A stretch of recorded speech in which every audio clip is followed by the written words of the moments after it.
We continue now at the top of Daf Ayin Chesam and Beis in Meseches Bava Metzia. This is Bava Metzia Daf 78b. On the previous summit, the Gemara asked, why is it that the beginning of the Mishnah does not make any distinctions? Let's say you have a case where a renter is supposed to take the animal to the valley and he takes it to the mountain or vice versa. So it says he's responsible, and the Mishnah doesn't say that it depends on why the animal dies. And the Gemara gave a number of answers on the previous summit, and now the Gemara answers that part of the Mishnah is following Rabbi Meir. Rabbi Meir says anytime you change from the original understanding, so Nikra Gazlan, so the person is called a Gazlan, he's called a thief. Rashi explains Nikra Gazlan v'kamalei b'reshusei. At that point in time, so the animal enters into his reshus, it's in his possession, in the sense of his chayev b'cholonsei. Now he's chayev in any accidents that happen, and that's why in the beginning of the Mishnah, since we're following Rabbi Meir, and since the renter did something he wasn't supposed to do, he's automatically chayev in all onsim.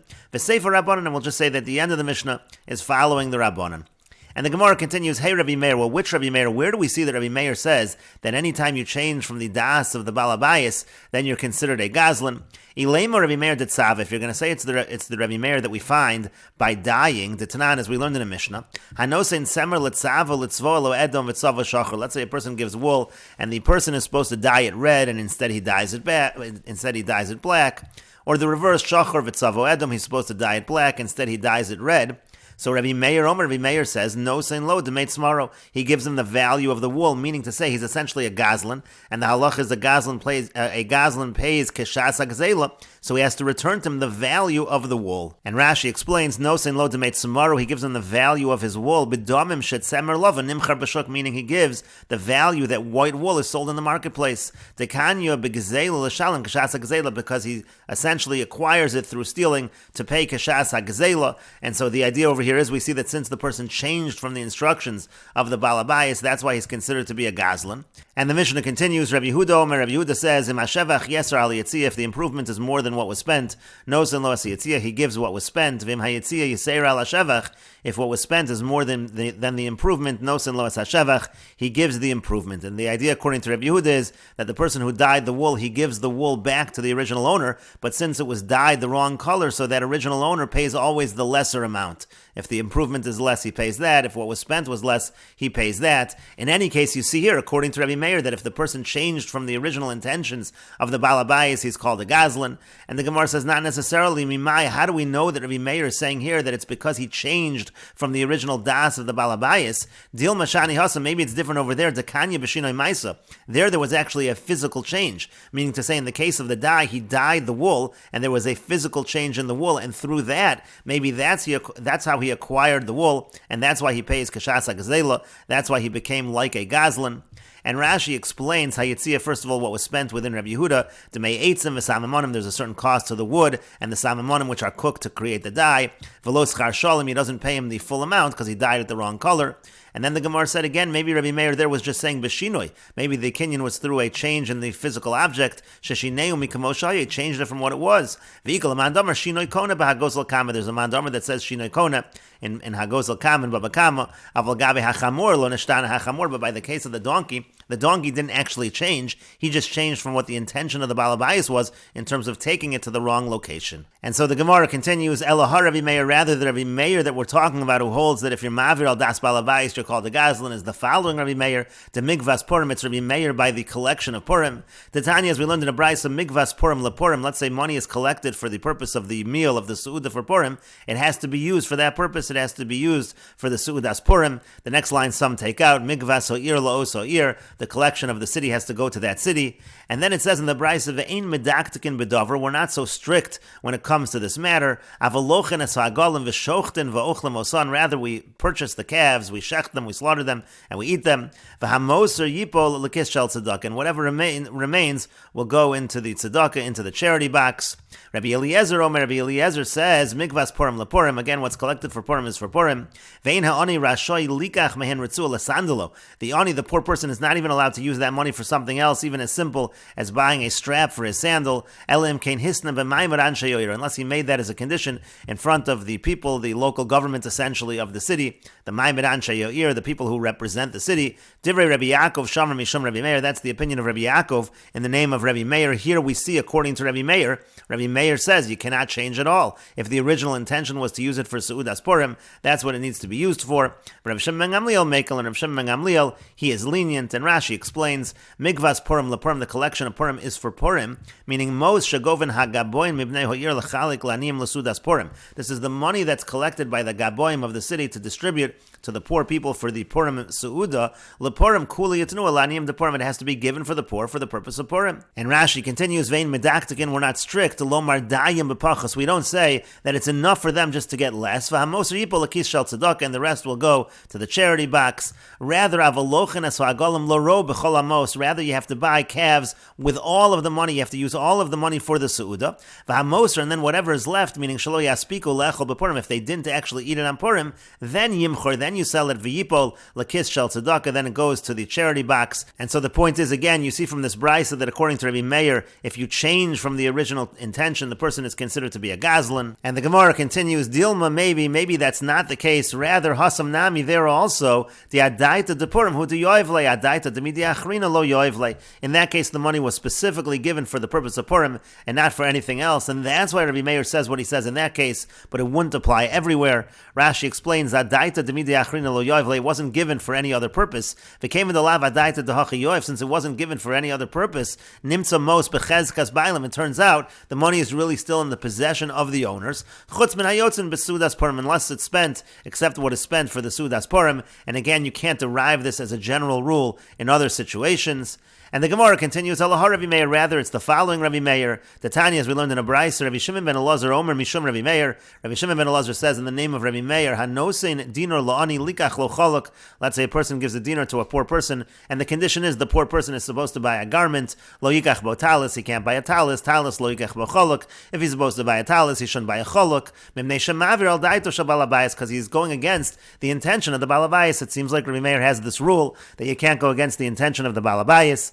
And the Gemara says to this, V'dil mashani hasa, maybe it's different over there, Diyasu l'michshadei, because over there maybe they're going to come to suspect to this person. Why? Da'amri inshi, amar planya zavnina le levusha le ploni anya, because people will say, so-and-so said he was going to buy a garment for so-and-so the ani, v'lo zavan le, and he didn't actually do it. In other words, maybe the reason in this case that the balabayas was so strict was because he was delivering on a promise that he made, and that's why it's important that the poor person does with the money what the balabayas says. Inami or zavnina le glima, he says he's going to buy for him a glima, again like a cloak, v'lo zavan le, and he didn't buy it for him. And so maybe specifically over there that's an issue, but it's not a general rule. But the Gemara then says, Imkain, if that was the case, if the reason of Rabbi Meir was for that reason, so listen, so he should have said that the reason why the ani has to do what the Balabaya says is because otherwise there might be suspicion. Why is it phrased in this brisa that the reason why the ani has to do this is because otherwise he's going against the intention of the Balabayas? Shma mino mishum deshani, who you see it's because of the fact that he deviated from the intention of the Balabayas. Anybody who deviates from the intention of the Balabayas is called a thief. And Rashi explains, again, they're going to suspect the Balabayas. They're going to suspect the Balabayas. He made a promise that he didn't fulfill. They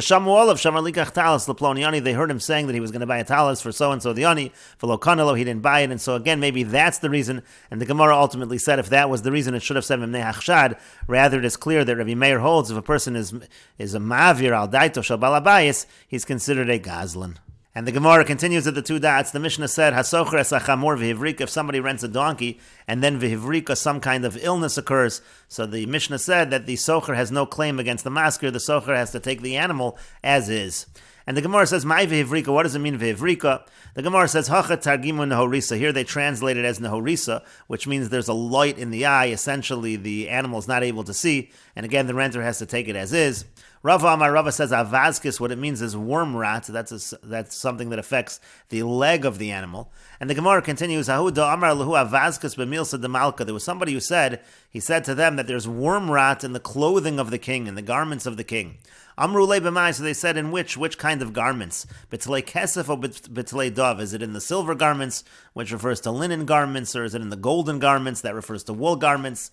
And there are different versions of how the story went. Ika di'amri, there are those that say b'tlei kesef amar, he said that it was in the linen garments, v'katzlu, and they killed him, because that generally doesn't happen in the linen garments. And Ika di'amri b'tlei dov, there are those that say that he said it was in the golden garments and the wool garments.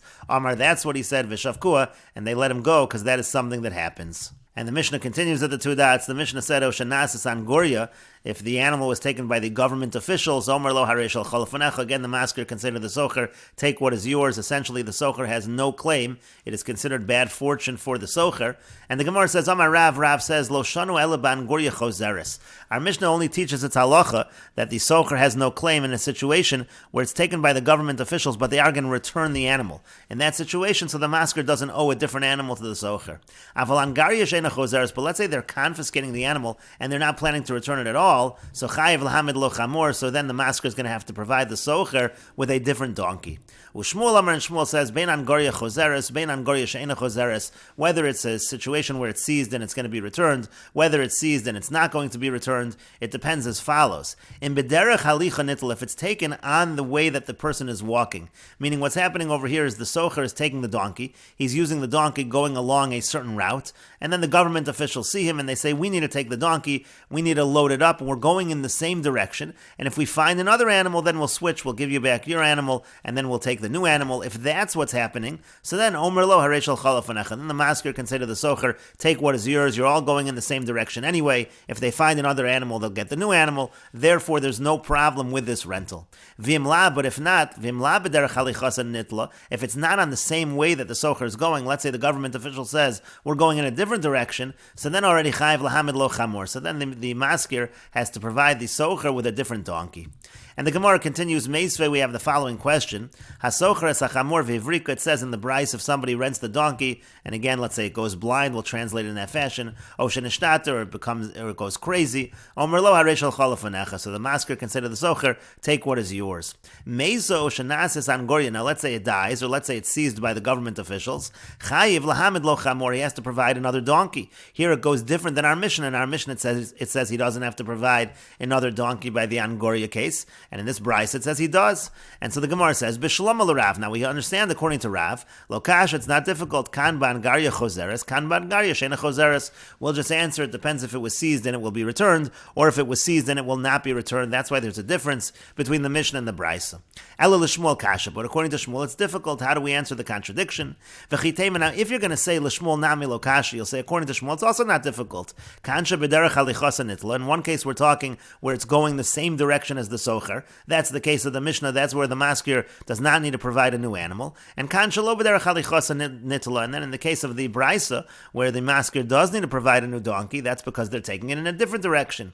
If you're going to try to give that answer according to Shmuel, it won't work, because Hamid Katani is safer, because it says at the end of that Brisa, Rabbi Shimon ben Elazar, Omer, that Rabbi Shimon ben Elazar says, he makes that distinction. He says in B'derech halichasa nitla, if it's going in the same direction as the socher, Omer lo harei shel chol lefanecha, the masker can say to the socher, take what is yours. V'im lav, and if not, chayiv lahamid lo chamor, then he has to give him a new donkey. So it sounds like Rabbi Shimon ben Elazar makes that distinction. Mechlal de l'Tana Kama lo shani, it sounds like the Tana Kama is not making that distinction. That's why it is difficult according to Shmuel. Essentially, the position of the Tana Kama is difficult for Shmuel. And the Gemara says, Amar lach Shmuel, Shmuel will say to you, Lav mi'ikar Rabbi Shimon ben Elazar. The Koi Kavasi doesn't Rabbi Shimon ben Elazar say just like me. Anadi Amri Rabbi Shimon ben Elazar. I'm saying like Rabbi Shimon ben Elazar. That's the Tana that I'm following. Iboy, same if you want, I could say a different answer. Cooler Rabbi Shimon ben Elazar. We could say that the Brisa, really the entire Brisa is all the opinion of Rabbi Shimon ben Elazar. There is no machlokas in the Brisa. There are words missing, and it should read as follows: Hasocher sachamor vivrika. If somebody rents a donkey and it's blind, it goes blind, on ishtatis, or it goes crazy. Omer lo harei shel chol lefanecha. The masker can say to the socher, take what is yours. Meso shenasis an gorya, if it dies, or let's say it's seized by the government officials, chayiv lahamid lo chamor, he has to provide him a new donkey. Ba'amed devar mamurim, when is this true? Shelo b'derech halichasa nitla, that's if it's taken in a different direction. Aval nitla b'derech halichasa, but if it's taken in the same direction, omer lo harei shel chol lefanecha, he can say, take what is yours. Again, this will all be Rabbi Shimon ben Elazar, and we will continue with this discussion in the next video on Daf Ayin Tes Amud Aleph.